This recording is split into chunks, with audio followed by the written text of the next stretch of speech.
For every rupee Bihar contributes in taxes, they get back more than 7 rupees from the central taxes. This is because Bihar is considered as an economically backward state. Recently, Nirmala Amma released tax devolution to the states. The data shows Bihar and UP get the highest percentage of central tax share. And if you look at the Bihar's expenses, 23% of their expenses are from their own state taxes. Remaining 77% are from the central taxes. That's around 80% difference between earnings versus external support. But politically, Bihar has played a massive role in the recent Lok Sabha elections along with Andhra Pradesh. Without them, there would not have been a BJP-led NDA government today.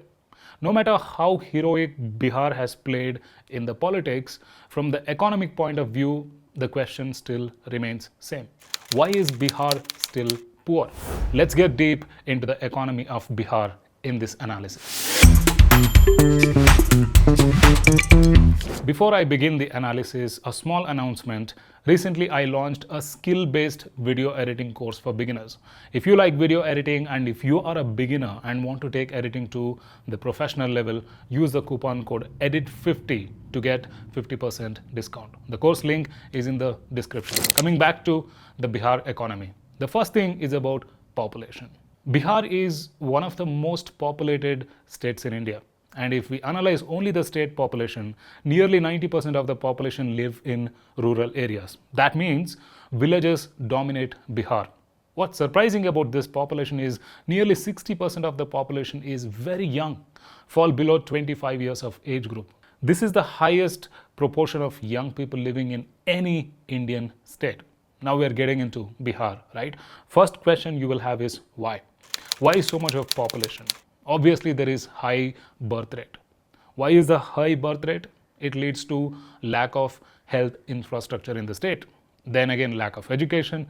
Due to that, poor family planning happens. Then there is high poverty. And like I said, most of them live in villages following the traditional rituals of preferring male child. If a family doesn't get male child, they keep trying, and this leads to bigger family size. Though it is a practical problem, people in India still prefer male child. One of the major reasons for that is men in the family stay with their parents. Women get married and move to their in-law families, right? Basically, men are the ones who are supposed to take care of parents when they get old. The second reason is owning the ancestors' property. I will give you an example of my own family circle. One of my uncles has got good property. He wanted a male child. First birth was a girl. He went for another. The second was also a girl child. Then the third one was also a girl child.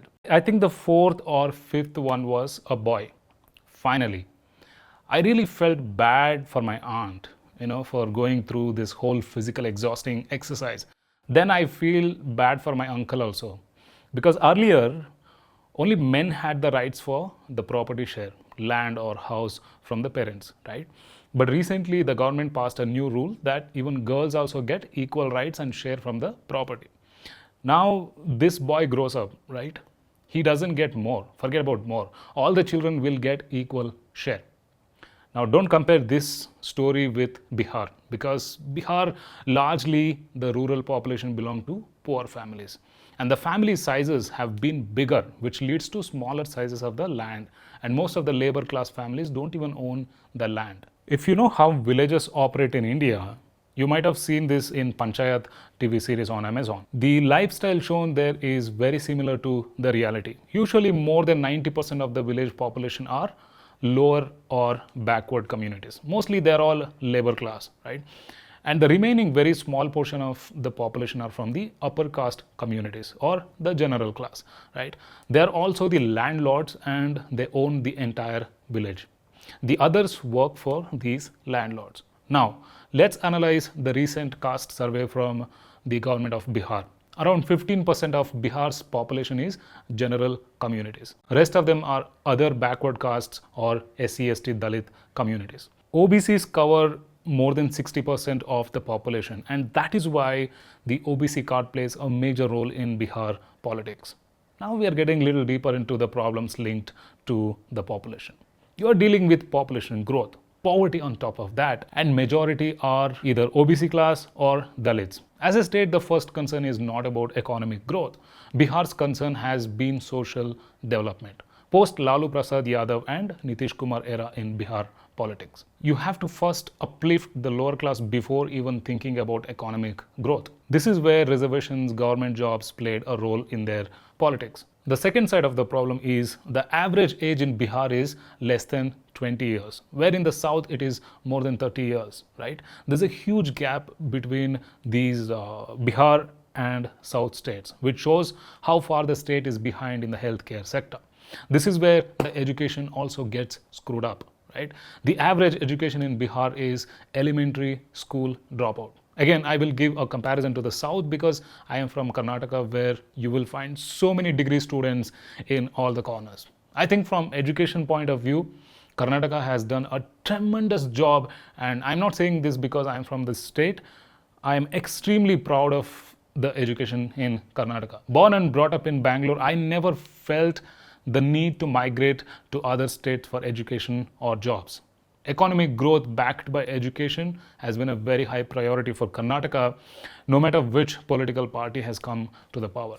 Now, coming back to the Bihar's population, this situation adds economic pressure and creates three major problems. One is more and more people trying to do agriculture, right? Smaller pieces of land cultivated. Just because there are more people working in agriculture doesn't mean that there is a market opportunity, right? You cannot grow more than the market demand. You will end up selling for cheaper prices, or sometimes just throw them in the market and go back home, right?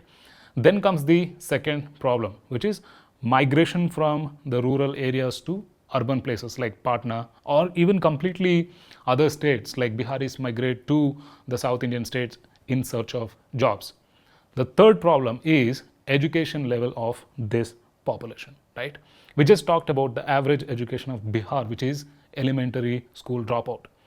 When Biharis migrate from their state to the south states, right, people here consider them as labor intensive population who work for daily wages. That is why Nirmala Amma said in an interview why Uttar Pradesh and Bihar get the highest tax share from the center. Look at the mobility of labor. Okay. The contribution of not so performing states' labor coming here and working here. Are we then got to say, hey, please remain where you are, I'm getting cheap labor? Migrant laborers, don't please come to my state. Then the cost of production for your work is going to go up also. This population is working in different industries in the south states and contributing to the economic growth. Though both the states are BJP backed, but let's go with what Nirmala Amma says, right? Because these states need to grow. But the problem is not with sharing the taxes to these states. The real question is how long? How long will you keep depending on other state taxes?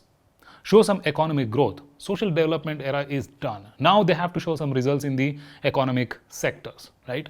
If you're wondering how they decide how much each state gets the tax share, it is called the tax devolution formula.